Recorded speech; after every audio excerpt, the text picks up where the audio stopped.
Friends, welcome to my YouTube channel SWG study with Gurukuls. और आज हम पढ़ने वाले हैं about learning and its types. वैसे तो फ्रेंड, जब भी हम लर्निंग सुनते हैं तो हमें बस पढ़ाई का ही ध्यान आता है, किताबों का ध्यान आता है, स्कूल का ध्यान आता है।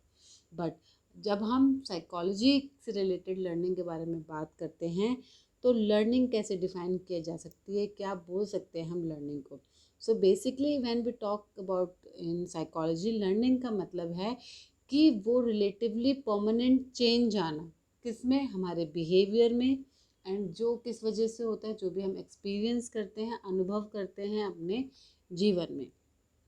तो परमानेंट मतलब हमेशा स्थायी रूप से कोई भी चेंज आता है हमारे बिहेवियर में, हमारे माइंडसेट में, और वो हमारे अनुभव से आता है, एक्सपीरियंस से आता है, उसको बोलते हैं हम लर्निंग। अब फ्रेंड्स, जैसे कि मैंने बताया, जब भी हम लर्निंग की बात करते हैं किताबों की बात याद आती है, बट ऐसा नहीं है। जो भी इंसान इस जीवन जीता है, इस धरती पे आया है, उनमें निरंतर लर्निंग होती रहती है। चाहे वो छोटा बच्चा हो जो कि गिर कर चलना सीखता हो, वो सब they are the kind of learning. तो फ्रेंड्स, इस लर्निंग की शुरुआत हुई कैसे, इस पे कैसे शोध हुई, क्या रिसर्च हुई।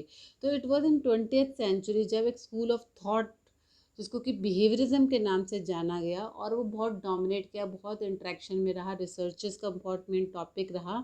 क्यों? क्योंकि उसमें लर्निंग प्रोसेस समझने की और पढ़ने की कोशिश की गई।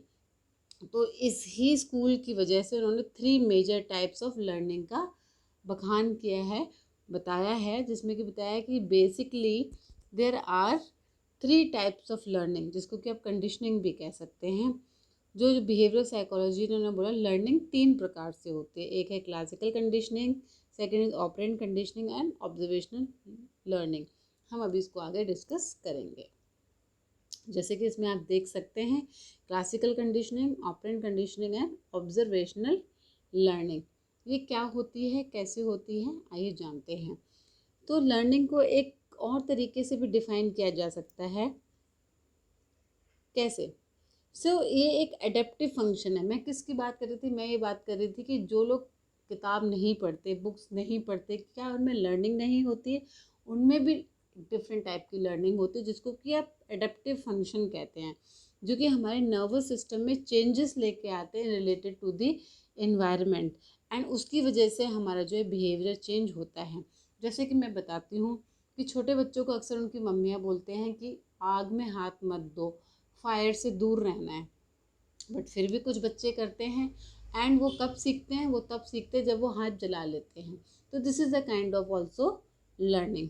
सो द प्रोसेस इनिशियली वो फिर चेंजेस लेके आता है नर्वस सिस्टम में due to the environment stimuli.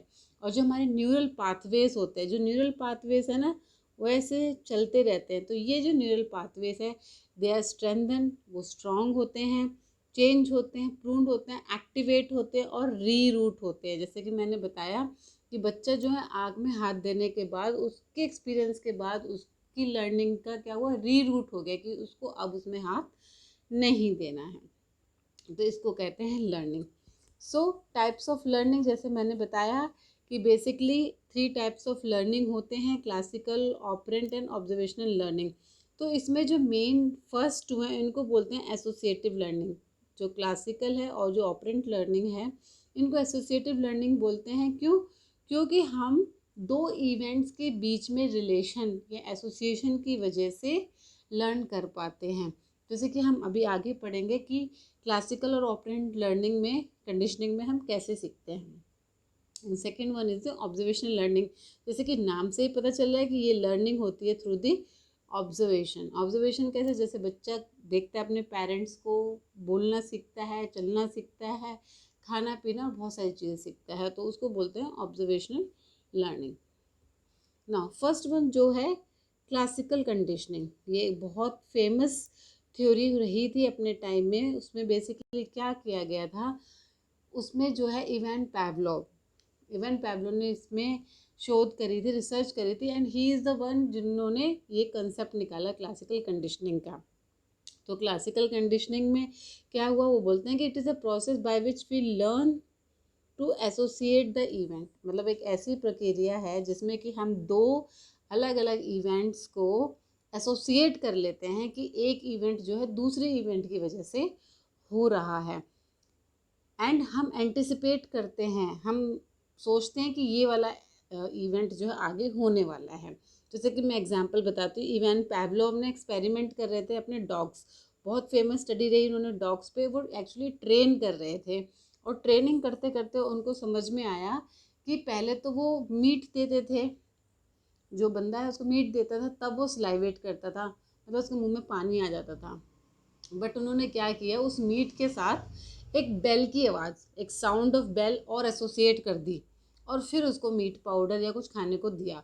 तो धीरे धीरे उन्होंने क्या किया, फिर उन्होंने जो है सिर्फ बेल बजानी शुरू करी बहुत ट्रेनिंग के बाद। तो पता चला कि सिर्फ अब बेल बजाने पे ही वो सलाइवेट करने लग जाता था या उसके मुंह में पानी आ जाता था, जबकि उसको खाना नहीं दिया जा रहा। तो इससे उन्होंने कॉन्सिक्वेंस निकाला, रिजल्ट पे आए कि वो जो डॉग क्यों सलाइवेट करता था, because of the anticipation of the meal. उसको लगता था कि अरे अच्छा घंटी बज गई, अब मेरे को मीट या मीट पाउडर कुछ खाने को मिलने वाला है। तो इवान पैवलोव कहते हैं कि जब किसी भी दो इवेंट्स को एसोसिएट किया जाता है, रिलेट किया जाता है, तो लर्निंग होती है और फिजिबल हो जाती है। जैसे कि इन्होंने डॉग ट्रेनिंग या डॉग को कंडीशनिंग के लिए यूज़ किया था। Now next is the operant conditioning. Now operant conditioning का क्या मतलब है? operant conditioning का मतलब है कि कोई भी ऐसा लर्निंग प्रोसेस जिसमें कि बिहेवियर्स को रीइंफोर्स किया जाए और पनिश किया जाए। रीइंफोर्स मतलब मोटिवेट किया जाए, और पनिश मतलब उसको पनिशमेंट दी जाए। जैसे कि मम्मी बोलते हैं ये काम मत करो, करोगे तो थप्पड़ मारूंगी या कुछ पनिशमेंट दूंगी या तुम्हारा टीवी देखना बंद कर दूंगी।